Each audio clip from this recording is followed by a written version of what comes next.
So happy together. On va commencer, je vais te laisser bosser, par colorer les morceaux de lapin. Alors on a une belle cocotte en fonte, voilà ici, et tu vas mettre un joli filet d'huile d'olive dedans. Donc là tu as fait chauffer ton huile, Oui. elle commence légèrement à fumer, tu vas mettre tes morceaux de lapin.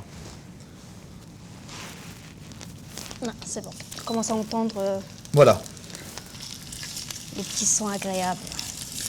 on va rajouter un peu d'huile. En même temps, tu peux commencer à assaisonner Nadia si tu veux. Voilà. Belle pincée de piment d'Espelette. Et à partir de là, tu peux commencer à remuer. Voilà, on colore sur toutes les faces. Et on va commencer à mettre les herbes aromatiques. Alors les herbes aromatiques, tu mets celles que tu as dans ton jardin. Hein.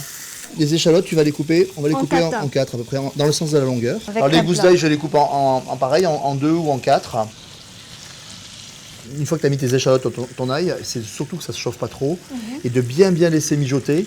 On va faire vraiment suer les échalotes, l'ail, etc. sans le brûler. Alors on va déglacer au vin blanc. Au vin blanc d'abord Parce que le vin blanc va apporter de l'acidité. Là, Nadia, tu as mis le verre de vin blanc. Exactement. Donc là, on sent que c'est un petit peu alcooleux et un petit peu acide. On va laisser s'évaporer l'ensemble. Et tu vois, maintenant, mon jus, il est déjà marron. D'accord ? Oui. Et ça, c'est issu de la coloration du lapin et du début de coloration des échalotes. Ça sent bon. Ça sent bon.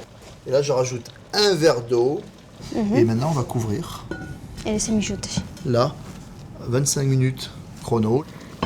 C'est vraiment cuit. Alors, on va débarrasser les morceaux. Ils sont bien colorés ici. On va les mettre dans une petite passoire pour pouvoir faire une belle sauce très bien liée. Nadia, tu me rajoutes, s'il te plaît, la crème fraîche dans la sauce. Alors, crème épaisse ou crème liquide. On va remuer et commencer à laisser réduire la crème. Tu vas doser la moutarde selon un petit peu tes invités. Une cuillère à café de moutarde forte par convive. Et après, on rajoute les lapins dans la sauce. Voilà, surtout pour qu'ils s'infusent et pour qu'ils prennent vraiment le goût de la sauce. On va bien faire imbiber les morceaux dedans.